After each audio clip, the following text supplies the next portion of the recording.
안녕하십니까. 지금부터 워렌 버핏이 올해 들어와서 주주들에게 말한 주식 투자 성공 조건에 대해서 한번 같이 생각해 보겠습니다. 여러분도 잘 알다시피 워렌 버핏은 정석 투자가의 그 대명사처럼 이렇게 불리는 분 아니겠습니까? 100조 원이 넘는 재산으로 오마하의 현인으로 불리는 워렌 버핏의 일거수일투족은 전 세계 투자가들에게 그 관심의 대상이 되고 있는 건 사실입니다. 최근 버핏이 10년 가까이 애용한 삼성 폴드폰을 아이폰 11로 바꾼 사실도 화제거리가 된 바가 있습니다. 버핏은 미디어 매체와 가끔 인터뷰하지만 말을 가장 많이 할 때는 매년 5월 개최되는 버커셔 해스웨이의 주주총회 때라고 그럽니다. 지금 주주총회를 앞두고 있는 이런 상황이죠. 이 기간에 전 세계에서 5만 명이 넘는 투자가가 버핏의 말을 듣기 위해서 미국 오마하로 모여든다고 이렇게 알려져 있죠. 버핏은 글을 발표하는 일도 아주 드뭅니다. 버핏이 가장 길게 쓰는 글은 매년 2월 하순에 발표되는 주주에게 보낸 그런 편지가 거의 뭐 다라고 할 수가 있겠습니다.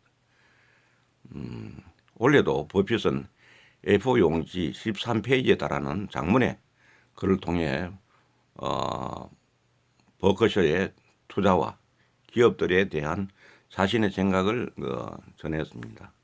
올해 주주에게 보낸 편지에서 버핏은 기업을 인수하는 세 가지 기준을 설명했는데, 첫 번째는 영업에 필요한 자본적 지출에 대해 높은 수익률이 보장돼야 한다는 것입니다.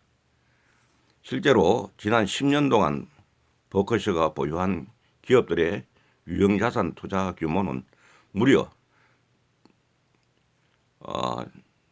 1210억 달러, 약 145조 원이었고 감가상각 규모도 650억 달러에 달했다고 합니다. 말하자면 버커셔의 자회사들이 수익성 높은 사업에 막대한 투자를 감행했음을 알 수 있는 그런 대목입니다.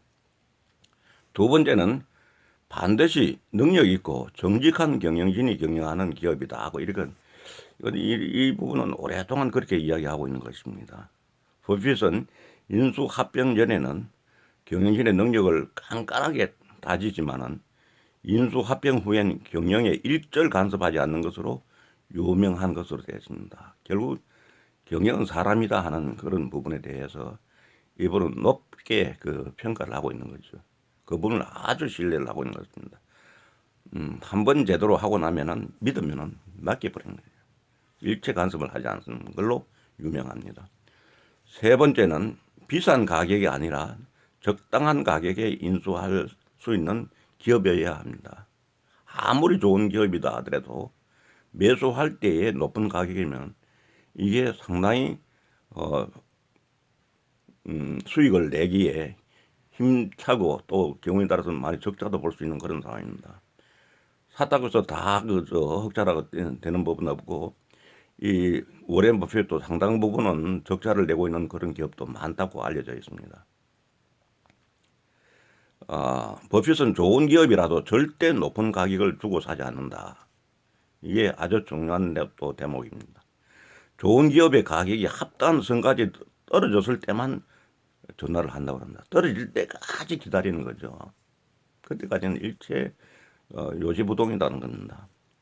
위에 세 가지 기준을 만족하는 기업을 찾았을 때 버핏은 기업 지분을 100% 인수하고 싶어 하지만 이런 기회는 흔치 않다고 이렇게 알려져 있죠. 버핏은 많은 기업을 인수했지만 실망스럽거나 완전히 실패한 인수 합병도 많았다고 합니다. 동시에 몇몇 기업은 버핏의 기대를 훨씬 뛰어넘었다. 버핏은 자신의 인수 합병 역사를 되돌아보면서 인수 합병은 결혼과 비슷하다는 이런 결론을 내렸습니다. 참으로 좋은 비유가 아닌가 이래 생각됩니다. 인수 합병과 결혼은 모두의 기대 속에서 시작되지만은 현실은 기대와 전혀 다른 방향으로 흘러가기 십상이기 때문입니다. 버핏은 버커셔의 결론은 대다수가 양쪽이 납득할 만한 결과가 많았다고 이렇게 평가를 했습니다. 사실 1965년에 버핏이 직물회사 버커셔를 인수한 것 자체가 커다란 실수였다고 이렇게 알려져 있습니다. 하지만 버핏은 버커셔의 직물 부분을 축소하고 지주회사로 성공적으로 탈바꿈을 시켰습니다. 그것으로는 안 되기 때문에 2008년 글로벌 금융 위기 발생 후에 10년 넘게 초저금리가 지속된다고 이렇게 우리가 되고 있는 거죠. 현재 미국 기준금리도 1에서 1.25%에 불과하고 앞으로 금리는 어떻게 될까 이렇게 생각해 보면은 금리에 대해 버핏은 금리를 예측하는 것은 자신의 게임이 아니라면서 자신과 찰리 먼거 부회장은 내년에 금리가 어떻게 될지 10년 뒤에 금리가 어떻게 될지 전혀 모른다고 이렇게 강조를 했습니다. 단지 버핏은 현재 수준의 금리가 앞으로도 지속되고 법인 세율도 오르지 않는다면 주식 투자가 장기 채권 투자보다 월등한 수익률을 실현할 것이라고 이렇게 말했습니다. 동시에 버핏은 내일 주식시장에 어떠한 일이 일어날 수도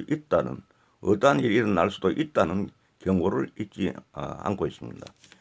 가끔 시장은 크게 하락하고 심지어 50% 이상 떨어질 수도 있다는 말과 함께 말입니다. 하지만 버핏은 순풍을 받는 미국 경제와 복리의 그 마법으로 주식 투자가 장기적으로 훨씬 좋은 선택이 될 것이라고 강조를 했습니다. 다만 차입한 돈을 사용하지 않고 자신의 감정을 조절할 수 있는 투자자에게만 해당된다는 단서를 달았습니다. 참 마지막 부분이 참 절묘합니다. 차입한 돈을 사용하지 않고 자신의 감정을 조절할 수 있는 투자자에게만 해당된다고 이렇게 강조를 합니다. 아무쪼록 워렌 버핏이 그 위대한 점은 바로 마지막에 얘기했던 감정 조절, 어떤 경우에도 감정이 치우치는 어떤 의사결정을 하지 않는다는 것. 그리고 어떤 성공 조건이 결정되면은 그 조건에 합당하지 않으면은 조건이 될 때까지 무한정 기다릴 수 있다는 것, 참을 수 있다는 것, 인내할 수 있다는 것. 이게 워렌 버핏이 오늘날까지도 투자의 정석으로 또 이런 투자의 귀재로 우리에게 추앙받는 이유가 아니겠는가. 다수의 실수는 있지만은 전체적으로 정석에 맞는 수익성을 올리는 그런 투자 기법을 활용하고 있다는 것은 우리가 충분히 배울 점이 아닌가. 그러면서 또 이런 많은 수익을 올린 것에 대해서는 또 자선을 많이 하는 이런 자선가로서도 유명한 분이시니까 모든 사람이 존경하고 또 경애에 맞지 않는 게 아닌가 하면서 오늘 여러분과 함께